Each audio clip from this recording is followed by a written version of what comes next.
بھائی مودودی صاحب پہ کسی نے رد کیا ہے، اس کا معاملہ اللہ کا معاملہ. ہم نے تو بخاری مسلم کی روشنی میں خلافت و ملوکیت کا مقدمہ 5B میں پیش کر دیا، وہ آپ دیکھ لیں. یہ وہ حدیث ہیں جن کو نہ یہ تھوک سکتے ہیں نہ نہیں کر سکتے. ان کی موت تو ایک ہی حدیث ہے کہ عمار کو ایک باغی جماعت قتل کرے گی، عمار انہیں اللہ اور جنت کی طرف بلائیں گے اور وہ جماعت جہنم کی طرف بلائے گی. اس میں نبی الاسلام نے حضرت علی کی مخالف جماعت اہل شام کو کہا جہنم کی طرف بلانے والی باغی جماعت، جہنم کی طرف بلانے والی باغی جماعت. اس سے بڑی تو کوئی حدیث نہیں نہ ہو سکتی. 2812 بخاری کی، اور بخاری میں 447 اور مسلم میں 7320 سے لے کے 7324 تک.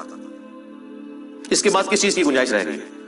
یہ تو نبی الاسلام کا فرمان ہے. او جی آپ سے قیامت کے دن پوچھا جائے گا، تو سب سے پہلے تو مجھے بتائیں کیا رسول اللہ سے قیامت کے دن پوچھا جانا تھا کہ یا رسول اللہ آپ نے امت کو یہ بات کیوں بتائی ہے، یہ کیوں نہیں بتائی کہ عمار کو باغی جماعت قتل کرے؟ جی پوچھا جانا تھا، اسی لیے حضور نے بتایا.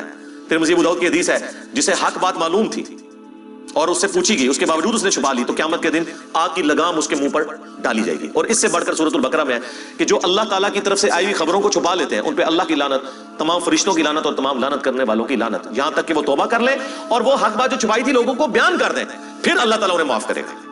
آیت نمبر 159 اور 160 ہے سورۃ البقرہ کی. یہ تو ہم نے 5B کے شروع میں ڈالی ہے، تو ہم نے تو کوئی اس حوالے سے معاملہ نہیں کیا.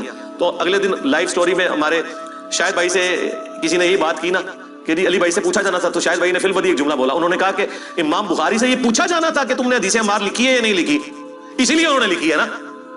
یہ تو امام بخاری سے پوچھو کہ حدیث عمار کیوں لکھی، کہ حضرت صاحب آپ سے پوچھا جانا تھا کہ آپ نے حضور کی حدیث لکھی ہے کہ نہیں، اس لیے آپ نے ڈال کے لکھ دی. یقیناً پوچھا جانا تھا اسی لیے لکھی. تو ہم تو بیان کر رہے ہیں، ہم تو ڈاکی ہیں. اور امام بخاری تو شاہی کوئی نہیں، یہ تو رسول اللہ کا فرمان ہے. میرے خیال میں جو حدیث عمار سے بھاگتے ہیں نا وہ اپنے ایمان کی فکر کریں. وہ رسول اللہ پر تہمت لگا رہے ہیں. رسول اللہ سے بڑھ کر کوئی نہیں تھا اپنے صحابہ کا دفاع کرنے والا. اگر اللہ کے نبی یہ لحاظ نہیں کر رہے تو سرکار، میں تو کہتا ہوں اہل صفین قبروں سے نکل آئے نا، اور وہ آ کے کہیں حدیث عمار بیان نہ کرو.